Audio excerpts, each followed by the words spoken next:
Hello, YouTube. Daddy's back and feeling better than ever. Well, not better than ever, but I'm back in the record move. So without further ado, let's go ahead and knock on my prediction video. Because tonight is full gear night. Obviously, AEW making Saturdays their days for their pay-per-views, which is definitely good. Don't compete on a Sunday. Sunday's a terrible thing right now. It's football season. Nobody doesn't want to watch that. So, without further ado, it is I, your Duke of Danger, your Deacon of Destruction. I'm talking about the bringer of doom, gloom, and everything that goes boom in this goddamn world of ours. I am the shooter reviewer, or predictor in this case, DYNAMITE D, baby. I'm back. Oh, between work and depression, I don't know what's been keeping me away. The sad factor of my mortality and the fact that one day I will die. But that has nothing to do with today, because today is about wrestling. So, we're going to go ahead and do this review in no particular order other than the fact of how I would prefer them to have set up the matches in my choice. Now, first things first, there's only one. I'm going off of what they have on the website about what shows, what matches will and will not be partaken. So, this could change in the case of the buy-in, but I do not know. But, as far as I know, the buy-in will consist of B. Priestley versus Dr. Britt Baker, DMD. That's why you got to say it the entire way, else you get in big trouble for that. That's a no-no. And now, this is a feud that I've been following since about Fight for the Fallen. Fight for the Fallen is where I believe it really kicked off in the fact that B. Priestley went ahead and gave our girl, Britt Baker, the good dentist, a rather nasty boo-boo. You know, a concussion. And I'm not sure if what's been said has been true about the nature of it. It could just be a work with the factor of B. Priestley not giving a damn. I feel as the fact that it is, but they have carried this feud lovely. There has been interest in there because anytime these two have been around each other, there has been major tension. Case in point, the women's battle royale to determine one of the contestants for the AEW Women's Championship, where B. Priestley possibly cost Britt Baker the championship.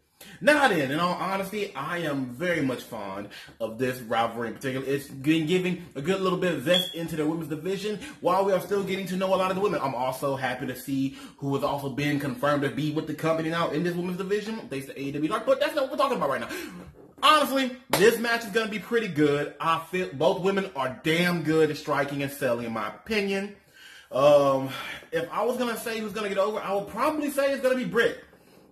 I know that they're going to want to push Britt into title contention again. Maybe not this soon, but letting her bounce back from that loss to Riho in a singles match would work perfectly. So for the first match with this, I'm going to give it to Britt Baker. But moving on, if I was going to have any match to open the night with, I would choose Hangman Page versus Pac. Now then, this is another feud that's been going on for some time. That's actually been carrying on since the beginning announcements of AEW. Since Jacksonville with him and Pac. And honestly, if you follow the paperwork or you follow the matches, you will know it's like this. Pac has been having Hangman's number. He had his number when they had their blow-off and they had their match in the UK. He had that number, I believe, in their most recent appearance. The only big turnaround with it was him and Omega's team up. I feel like they went at it again. That's what I'm saying, the second time, but I could be wrong. But I do know, I want to say that they have had a one-on-one match, a singles match in AEW. So really, the record for most people who think it's just one and it's actually 2-0 if you're going to count it, but the other match was not in AEW, so it's not going to count. So with that said, I'm pretty sure that this is going to be Hangman's night. Hangman has been looking amazing in the ring over the past few weeks. He's been definitely getting over with the crowd. He is definitely building the way he should have. The fans is behind him, not against him.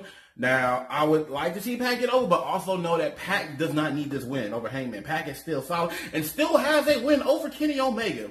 A very significant win. And then a draw with Moxley, which should be addressed somewhere down the line. Maybe for the next pay-per-view. But I'm going to give this one to Hangman to take the win tonight. You know, now, if I was going to follow that up with any other match, I think that the following match should be a tag match. Specifically, the Young Bucks versus Santana and Ortiz. Now, a lot of people who have noticed with the way the Bucks have been would say that the Bucks should be going on further in the card. Maybe the third to final match of the night. Which normally I would say yes, but right now I want the show to have a good start. That's why I would actually go with the Young Bucks and Ortiz as a chaser for well, not a chaser, but the adrenaline shot that's going to be needed to really get the crowd hyped. Now, Pac and Hangman is going to be fucking exciting, but this will definitely kick everything into literal full gear. That's all it did there. Because these two teams have gone at it, they both can go, and it'll be fucking excited. If you have my opinion who's gonna win it, I'm gonna give it to the Santana Ortiz. Now the Bucks don't need this win, but I'm also keeping an idea of who exactly I would want to win, and I definitely want the Inner Circle to look good tonight, damn good, in fact. So I'm gonna go with Santana Ortiz to get the win in their respective match. Now, what would I have to follow this up? Well, let's see. Who else do we have? Because there is one Joey Janela versus Sean Spears. Now, a lot of people would say, well, maybe you should open it with this match. No, I don't. Honestly, this will probably be the coolest match of the night in my earnest opinion. That's why I'm fond of it being the third match of the night. I think that's where it should go. And that's why I think that's where they will fit best. Honestly, I think it could be a surprise hit. Not the hit of the night, but a surprise hit. A lot of people are not going to give much to this match, especially since this is a more or less impromptu feud, give or take. Sometimes depending on how you look at it, if you actually watch anything with Dark and Being the Elite. But, that's also going to be nice. But honestly, the way I'm looking at it, this one has to be, Spears needs this win. Now, a lot of people thinking like, you kind of giving it to the heels earlier. I might be, but Spears needs this win. Now, Janela, he's over with the crowd. That's fine. That's not going to change anytime soon because Janela can still do it. He's still entertaining. He's still loved. And not to mention, he's still got to set a program with him and Jimmy Havoc. That is going to happen. That's going to be interesting. So, with that said, I'm going to give that one to Spears. Now, how am I going to follow that up? Well, I think this is where you need to start getting your championship ducks and put them in a row. This is what I'm going to say, Riho and Emi Sakura should actually be the matches that start off the final half or the championship half of the evening, in my opinion. And I don't know because Riho has been doing good as champion.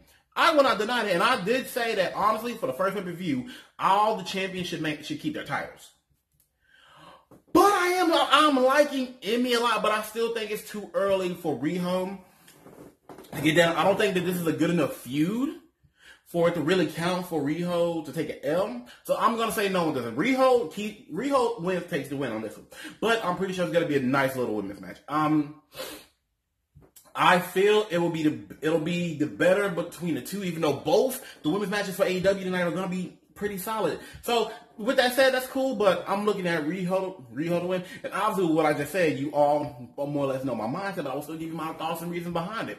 So following that, this is where we need to have the men's triple threat tag match. Now I want this to be tornado tag rules.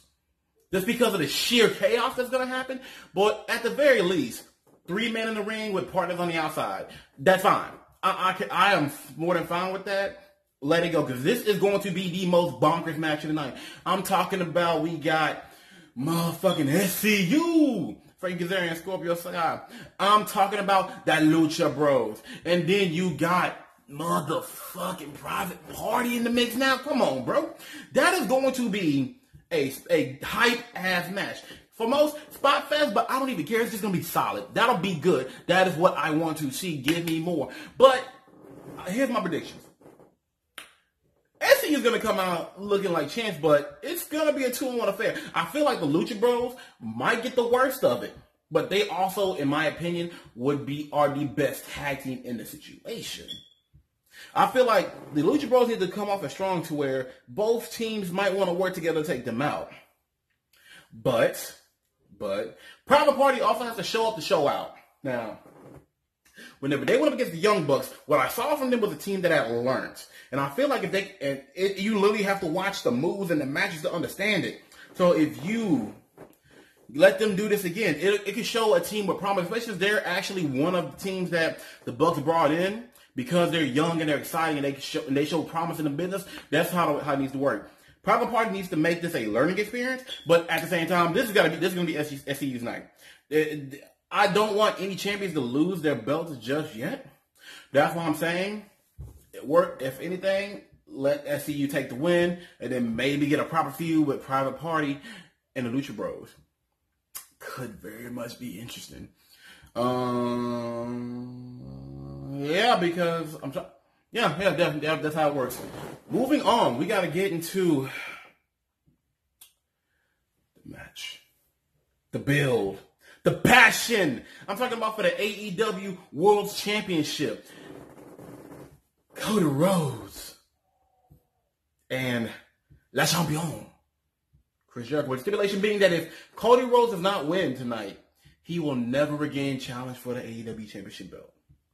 Now then, with the builds and the promos, it can literally go either way. I mean, with Jericho, he is establishing the championship. He is the one getting it started. And so I feel that he should continue to hold the belt. Just to cement how important this title needs to be, get it built to prestige, because just saying it's the AEW Championship, and as much as we love AEW, it is not prestigious yet. As first champion, he needs to set the example that needs to be followed with all following champions. But Cody Rhodes, his passion, his promo ability and storytelling literally has me wanting him to win this. Like I said some time ago, I did not want any of the champions to lose the belts on the first pay-per-view. Well, the first pay-per-view after AEW has started doing episodes. You know, Full Gear, all champions need to retain. Afterwards, anybody's ball, because we're not gonna have another one until the beginning of next year. Which means there's plenty of time for story building, plenty of time to find someone who can fill the roles to actually come up as challengers. And I'm pretty sure we'll still get some weekly championship title matches. That's fine. Now then, with that said about how I can see Cody winning, here's why I don't see Cody winning. Because recently it's been announced that Cody Rhodes said that there is going to be a new prize for AEW. Another title. Now then, are we talking territory-based title like a U.S. championship? Or are we talking more on the lines of a TV title, which I feel makes more sense? And with that being said, the way I feel like Cody is going to take this loss. And it will not be that much of a loss for Cody, because let us get into a situation where Cody can go for the following title. And let Cody Rhodes establish that title as prestigious in his own way. To where even though he did not get the main belt now, at the very least, he can still take another title and build it up. Just like the WCW TV title, just like the ECW TV title, or hell, the WCW Heavyweight Championship. Those were prestigious titles in their own rights. Those are titles with great lineages. And I personally feel that'll definitely work the best. And I agree with him. Do not make it a mid-card title. Because you don't want to make any title feel lesser than. Because the fact is, when you're a champion, you are a champion. So that's why I think that Cody can take this loss and will take this loss. And also, it's probably going to be a dirty win with the Inner Circle coming in, but we'll also probably get a big-ass thing with the Elite, maybe sort of. Now then, this is how I wish the matches should be booked in orders. So, following this, the last match of the night, the lights-out match, Kenny Omega and Jon Moxley. This is the hardest match for me to predict, because I want both men to win. I do, without a doubt. But who will benefit the most from it, and who can suffer the least in taking a loss in this match? Now, Kenny Omega has been trying to build himself back. And this feud with him and Moxley goes back to Double or Nothing when Moxley made his debut. Kenny has been solid, being an antagonist, being the counter to Moxley. This brute coming up against this artist.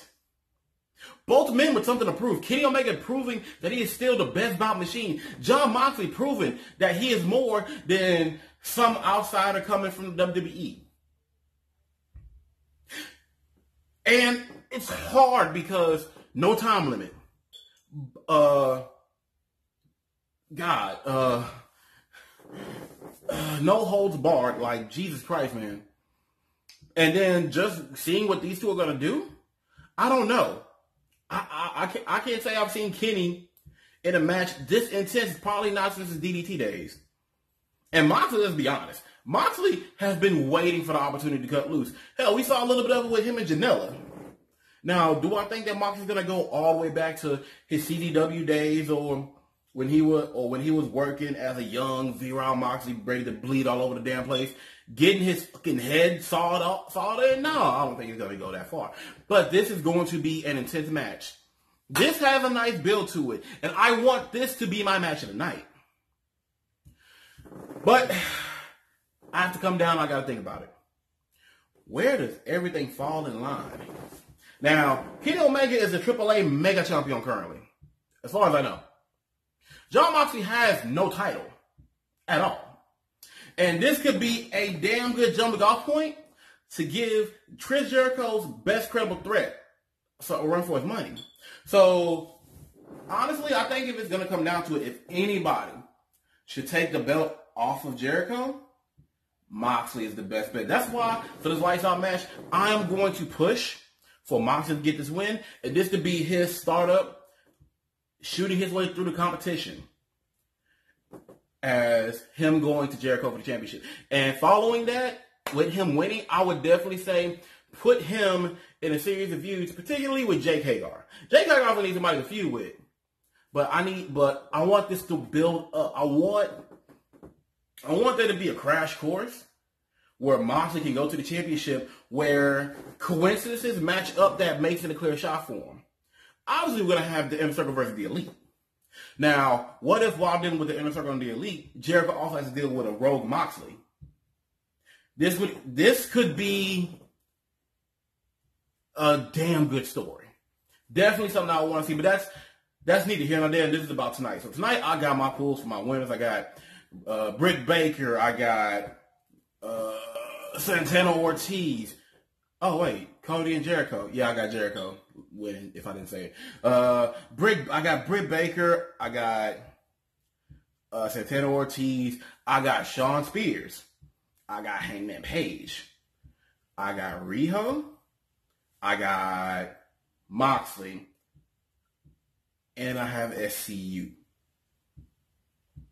That's who I got going for my winners. I might have missed one, but it's whatever. So, we're going to see how right I am. I've been okay with some predictions in the past. I just never kept breaking them. So, we'll see how I do tonight. I'm going to go ahead and bring it up in my post Full Gear video. Well, I'm doing this late, but hey, whatever. If you watch the video, I appreciate you so much for sticking it out with me, coming back. I know I'm not being consistent like I was supposed to be, but between work and my own mental health, it's kind of difficult, but fuck it. This is wrestling. Honestly, I love it too much. So, come on, keep it going. Please like, share, subscribe. Tell people about it. Talk to me in the comments, babies. I love to talk and discuss. Yo, tell your friends about me. I'm trying to go ahead and get my way to 20 subs. And, I want to make this like some sort of goal. So come on, give your boy some help. Come on, it's just one man. And I'm doing this without a computer, baby. Just know I need it. But that's not the point, because we got Full Gear to get ready for. Anyway, y'all have a good night. Holla at me later. Peace.